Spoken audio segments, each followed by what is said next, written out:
service commercial au 20 21 0018. 20 21 0018.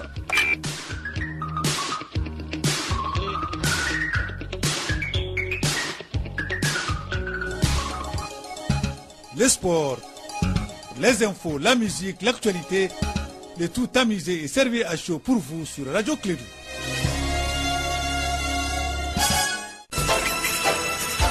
Radio Clédou, le journal avec Sotelma Malitaine. Mesdames et messieurs, fidèles auditeurs, inconditionnels de Clédou sa matinale, la musulman croyant et pratiquant, bonjour à vous, bienvenue, très bon réveil, agréable journée parce que nous sommes dans une journée sacrée, dans un mois béni, ça s'appelle véritablement la grâce d'Allah le Seigneur. Bienvenue à vous tous, je vous souhaite d'abord le meilleur, ce que vous imaginez pour vous comme bonheur, c'est ce que je vous souhaite. Et je vais accueillir mon collègue et complice matinal de tous les jours. Et alors, je crois qu'il est parti en Arabie Saoudite parce qu'il est habillé en prince d'Arabie Saoudite. Un véritable prince ce matin qui exige et qui inspire le respect. Alors, je baisse ma tête, je te donne l'épaule et je t'ouvre le microphone, Prince Papa Haïdara. Ça, c'est du nouveau encore. Hein. Ah, n'est-ce pas? Merci beaucoup, Abdoulaye Ondan. Et oui, c'est toujours avec le même plaisir qu'on vous retrouve, chers auditeurs.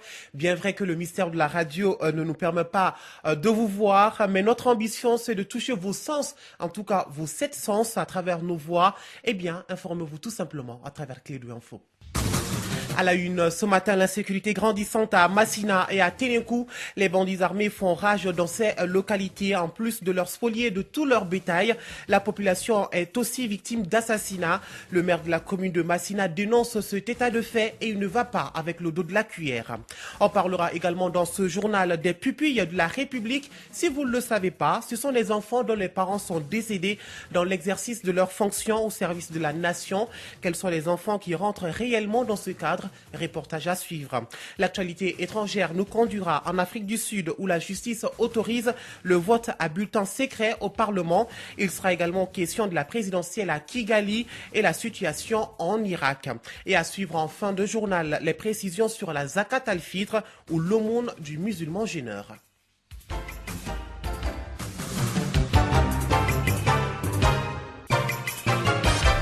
28e jour du mois de Ramadan, mesdames, messieurs, soyez les bienvenus dans cette édition. Vous le savez, le référendum constitutionnel initialement prévu pour le 9 juillet a été reporté sine die. Après s'être réjoui d'une telle décision, la population malienne souhaite que l'élaboration de la nouvelle mouture fasse un large consensus avec la prise en compte des préoccupations de tous les Maliens. Ce report, malgré ce report, la plateforme anti-Abana ne touche pas à ma constitution, continue avec ses activités. Kassim Traoré nous en parle. Le gouvernement malien a reporté le vote pour le référendum constitutionnel à une date ultérieure. Adamate Koulibaly, président de l'association Appel pour le Mali. Le report, c'est une décision sage. Les Maliens n'ont jamais été aussi divisés en ce qui concerne un sujet, une question d'intérêt national. Il ne faut pas abandonner la révision. Nous, par principe, nous soutenons une révision de la Constitution du 25 février 92 pour la simple raison que c'est une Constitution qui a montré ses limites dans la gestion même des affaires du pays. Les responsables de la plateforme Ante-Abana, organisatrice de la grande marche du 17 juin dernier, ont pris acte du report.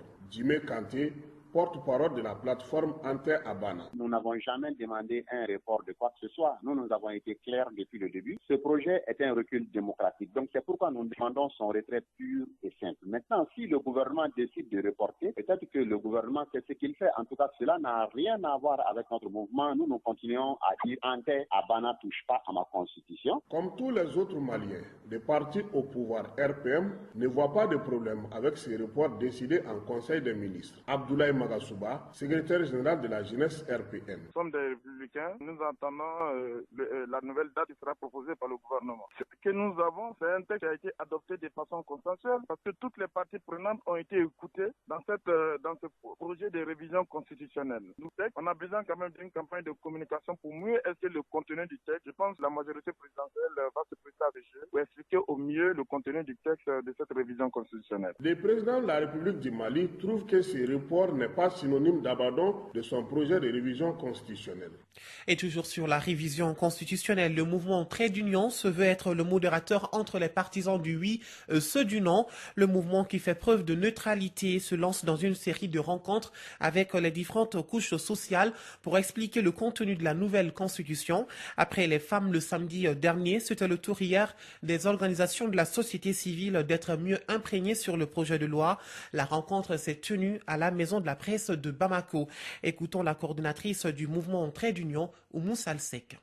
La première leçon, c'est qu'on a constaté qu'il y a ce déficit de communication en réalité entre nous-mêmes, population, acteurs de la société civile, acteurs politiques et autres, mais aussi entre les populations et le gouvernement. C'est vrai que certains l'ont dit, je reviens juste sur les propos des participants, c'est que soit l'approche de communication n'est pas adaptée, soit elle est insuffisante, soit quelque part elle n'existe même pas.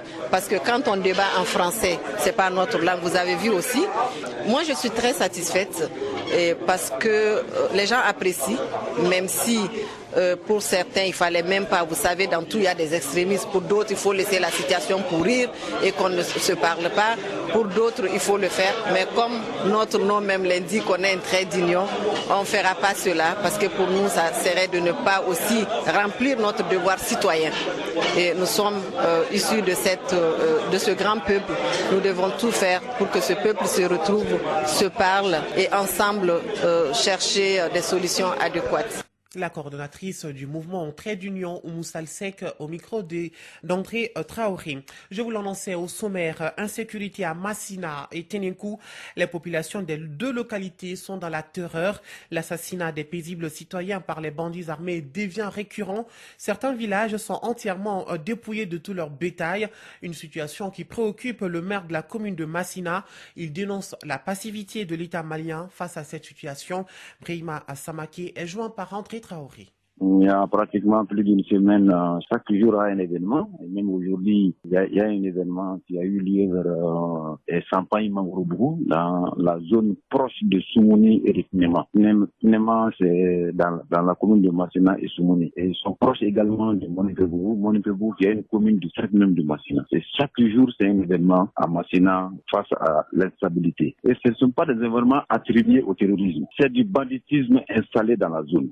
Il y a un détachement militaire qui est là à surveiller la route Massina-Diafarabé. C'est un détachement militaire qui a une mission de sécuriser la route, mais qui prend souvent des patrouilles. C'est des gens qui circulent en moto nuit et jour. C'est en pleine brousse qu'ils sont en train d'assassiner les gens. Tous les jours, c'est l'assassinat. Hier, ils ont assassiné 2 personnes. Et vous voyez, la situation, les autorités administratives communales, chaque mardi, sont en train de se réunir en commission, en comité sécuritaire. Le rapport est envoyé à Chegou. Chegou envoie à Bamako. Tout le monde est informé. Hier, on a 3 députés de l'Assemblée étaient ici. Quand ils sont venus pour nous parler de la réforme constitutionnelle, c'est que Massina est préoccupé par d'autres problèmes. Vous allez nous parler de réforme constitutionnelle alors qu'il y a des préoccupations. La sécurité est là. Tous les jours, les gens sont en train de mourir. Moi, on n'a même pas vu l'Assemblée ici. Et vous allez nous communiquer de la situation de réforme constitutionnelle qui va aboutir à quoi? Qui va aboutir à l'élection. Et ces mêmes pauvres citoyens sont appelés à aller voter. C'est tellement énervant. Voilà, le maire de la commune de Massina, Brahima Assamake. Autre actualité, des équipements sécuritaires pour appuyer le ministère de la Sécurité. C'est un don que vient d'offrir le Japon au gouvernement malien dans le cadre de son programme de développement économique et social pour une valeur d'1,750 milliard de francs CFA. Les équipements réceptionnés par le chef de l'État sont composés de 15 véhicules 4x4 pick-up simple cabine, 15 motos type Yamaha, 4 véhicules 4x4 pick-up, 3 véhicules 4x4 Prado et 3 motos pour escorte, des équipements qui faciliteront la mobilité des commissariats de police du district de Bamako et du ministère de la Sécurité et de la Protection civile. Écoutons le président de la République, Ibrahim Boubacar Keïta. Tous les dons que le Japon fait à notre pays sont des dons conséquents et pertinents. Et vous aurez remarqué également, ce sont des dons qui répondent à des besoins maliens, pertinents également. Dans le cas d'espèce, à l'évidence aujourd'hui, c'est la sécurité qui est en question. La police nationale et la protection civile. Ça, c'est la deuxième phase qui va venir par la suite, avec les grues et les engins élévateurs. Aujourd'hui, nous avons surtout l'équipement des commissariats de Bamako, 15, un véhicule d'intervention rapide. Nous avons également des motos dont l'usage va nous permettre, je l'espère vivement, de réduire les cas d'incivilité par rapport aux injonctions policières. Quand les policiers vous sifflent, vous devez vous arrêter. Et si vous ne vous arrêtez pas, il y a aujourd'hui les moyens de vous y contraindre de manière rapide, en vous rejoignant à quelque vitesse que vous soyez, pour vous signifier votre verbalisation. Et cela est heureux. Je pense que ça participe également de nos soucis de sécurité routière. Il est bon que sur la route, de plus en plus, de mieux en mieux, chacun comprenne l'intérêt de la discipline, du respect de la loi et du code de la route. On ne fait pas n'importe quoi sur la route. On met sa vie en danger et celle des autres.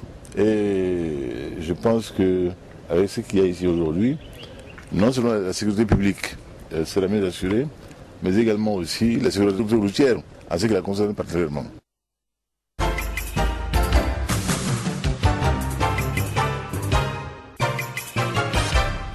7h10, parlons à présent de ces enfants dont les parents sont décédés dans l'exercice de leurs fonctions au service de la nation. D'aucuns les appelleront les pupilles de la République. Eh bien, les pupilles de la République bénéficieront bientôt de l'accompagnement de l'État.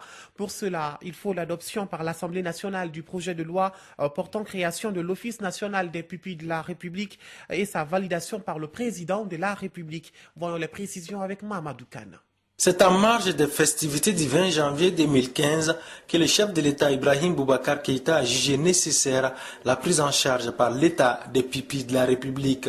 Cette loi de protection sociale prévoit tout d'abord les pupilles de la nation. Amadou Diallo, conseiller technique au ministère de la Solidarité et de l'Action humanitaire. Les pupilles de la nation, il s'agit de tous les enfants dont les parents ont perdu la vie, qui sont des parents qui sont des militaires, des paramilitaires, des fonctionnaires civils ou tout autre citoyen qui ont perdu la vie dans les missions confiées par l'État. Donc ces enfants peuvent prétendre à la qualité des pupilles de la nation. Il y a également des enfants dont les parents ont perdu la vie dans les cas déclarés catastrophes naturelles et reconnus par l'État. Donc également ces enfants peuvent prétendre à la qualité des pupilles de la nation. Et c'est ce que la loi précise. Cette loi précise également qu'en plus des pupilles de la nation, il y aura les pupilles de l'État. Amadou Diallo, conseiller technique au ministère de la Solidarité et de l'Action humanitaire. Il s'agit des enfants abandonnés, des enfants mineurs abandonnés, sans substitut parental valable. Donc des enfants de mère malade mentale par exemple. Au-delà de cette mère malade mentale, on n'a retrouvé personne qui puisse s'occuper de cet enfant-là, donc comme parent. Et ou des enfants dont les parents sont détenus,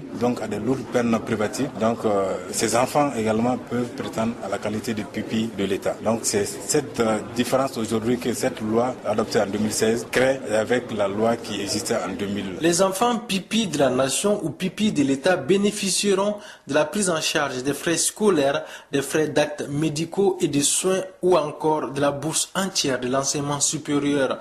Le décret portant création de l'Office national des pupilles en République du Mali a été adopté par le Conseil des ministres tenu le 25 mai 2017 à Ségou. Merci bien, Mamadou Kane. Les producteurs de riz parlent d'une même voix pour la régulation des importations de riz au Mali. Les acteurs rizicoles définissent en plusieurs points la démarche à suivre. L'idée est de permettre à l'économie nationale et aux consommateurs maliens de pleinement profiter du statut de deuxième grand producteur de riz du Mali en Afrique de l'Ouest derrière le Nigeria. Écoutons Valérie Boli, il est le président de la plateforme des producteurs de riz au Mali. Des idées, des propositions que nous avons, que nous voulons faire au gouvernement. Et ces représentants étaient là et aussi les honorables députés aussi. C'était pour faire des propositions dans le sens de la régulation du marché et aussi voir comment on peut institutionnaliser de façon pérenne les achats institutionnels. Et aussi faire en sorte qu'il y ait un certain contingentement de manière à ce qu'un commerçant qui importe du riz, il puisse aussi acheter un certain stock national, obligatoirement. Mais aussi, il faut leur accorder des facilités pour avoir accès au financement, au fonds pour acheter du riz, pour ne pas les exclure aussi. Donc, c'est des intelligences qui se mettent en place pour n'exclure personne et pour noter les pains de la bouche de personne, mais faire en sorte que chacun puisse gagner un peu, que tout le monde gagne son affaire dans le montage. C'est le message à l'endroit des autorités, c'est la meilleure formule pour que chacun puisse gagner, et le producteur, et le consommateur, et les commerçants, que chacun gagne dans ce jeu. Et c'est bien possible. Mamadou Kane qui a interrogé donc le président de la plateforme des producteurs de riz du Mali, Valérie Boli. Et toujours par rapport à l'agriculture, une foire sémencière pour présenter les résultats obtenus par les productrices sur 4 variétés d'arachides s'est tenue hier à Caran dans le cercle de Kangaba. L'initiative du plan international Mali en partenariat avec Ecrisat et l'USAID. Ce sont des semences certifiées et qui résistent aux maladies. Le directeur de programme de plan international Kangaba est Bakary Koulibaly. Effectivement, cette foire sémencière s'organise dans le cadre du partenariat avec Ecrisat sur le financement de l'USAID. En fait, l'objectif qu'on visait à travers cette foire, c'était de présenter les résultats obtenus par les productrices sur 4 variétés d'arachides, sur le plan rendement, sur le plan avantage comparatif et surtout sur le plan qualité des produits. Oui, ces semences d'arachides sont des semences certifiées et qui résistent surtout aux maladies, l'aflatoxine. Et puis ils ont aussi, ces semences ont un grand rendement dans le cadre de la culture. Oui. Voilà, les propos de Bakary Koulibaly, directeur de programme de plan international Kangaba, ont été recueillis par Étienne Onyari. Tout de suite, actualité étrangère. À Kigali, hier, le président rwandais Paul Kagame a déposé à la commission électorale rwandaise son dossier de candidature à la présidentielle du 4 août prochain. Outre l'homme fort du pays depuis la fin du génocide de 1994, 4 autres candidats ont annoncé donc leur intention de briguer la magistrature suprême.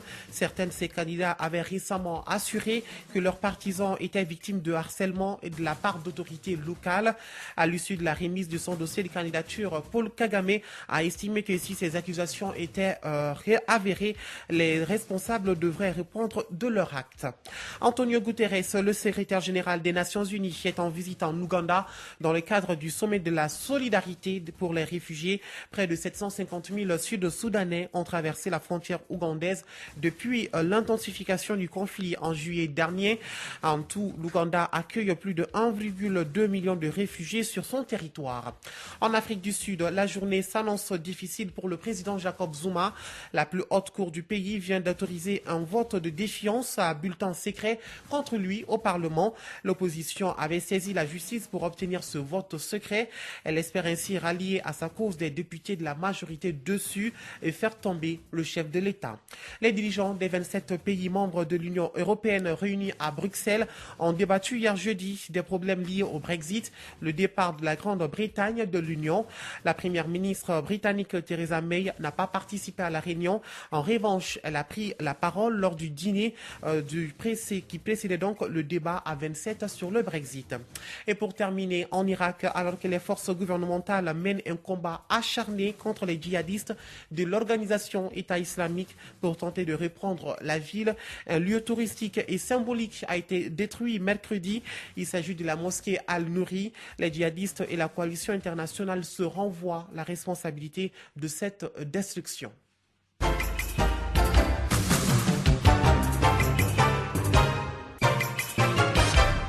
Nous arrivons presque au terme du mois de Ramadan. À cette occasion, chaque musulman doit s'acquitter d'un impôt destiné aux nécessiteux appelé Zakat al-Fitr. On traduit traditionnellement Zakat al-Fitr par l'aumône de la rupture, qui est un moyen pour le musulman jeûneur de se purifier de ses péchés et des abus passés. Mais pas seulement. La Zakat al-Fitr est une aide, un acte de solidarité à l'égard des pauvres afin qu'ils profitent eux aussi de l'Aïd el-Fitr et ne se retrouvent pas à quémander. L'imam de Banakabougou, Cheikh Nadiawara, nous en parle. Bismillah wa salatu ala rasulillah. Zakat al-Fitri, ça c'est l'arabe. Zakat en français, ça fait aumône. Fitr aussi, en français, ça te donne déjeuner. Donc, aumône de Ramadan, c'est fait spécialement pour les pauvres, ceux qui n'ont même pas à manger dans leur famille. C'est pourquoi, avant la fête de 2 jours, on doit faire sortir. Et le jour de la fête, pour que les pauvres puissent se satisfaire avec ça. Parce que quand tu es pauvre, toi tu n'as rien à manger. Mais quand tu en as, alors tu peux jeûner très bien, sans problème. C'est pourquoi le prophète Mohammed, que le salut soit sur lui, a obligé de faire ça. Si on a jeûné, ce qui est meilleur d'abord, ça c'est le riz. Après le riz, mil. Quelle façon le mil aussi, sagnon. Si tu n'as pas trouvé Sagnon maintenant, donc il y a Kéningué. Ensuite, tu n'as pas trouvé ça. Bon, il y a maïs aussi. Ou bien fonio. Ça, ce sont les dernières choses. En tout cas, tu peux donner même l'argent. Mais ce qui est sûr et certain, on ne doit pas donner l'aumône de Ramadan après la prière de la fête. Il faut faire beaucoup attention à ça. Mais après la prière, si tu as fait une bonne aumône, mais pas zakat el-fitr. Voilà, à l'instant, les précisions de l'imam de Banagabougou, Cheikhna Diawara. Vous allez retrouver à partir de 7h50 l'actualité sportive et elle vous sera présentée par Sekou Kone. Il nous a rejoint un peu plus tôt que prévu, on ne l'attendait pas en ce moment, mais bon, suivez mon regard, il est avec nous, il vous informera.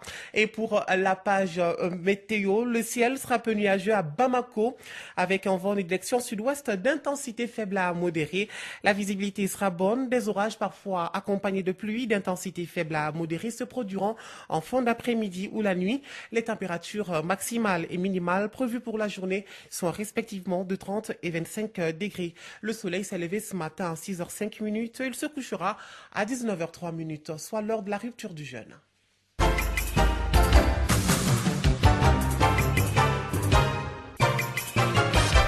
20 minutes au-delà de 7 heures et ce fut un réel plaisir pour Moussa Papaïdara de vous présenter cette édition.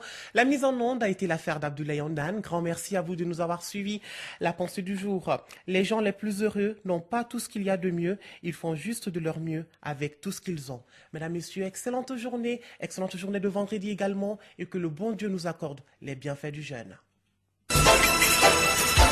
Radio Kédou, le journal avec Sotelma Malitel.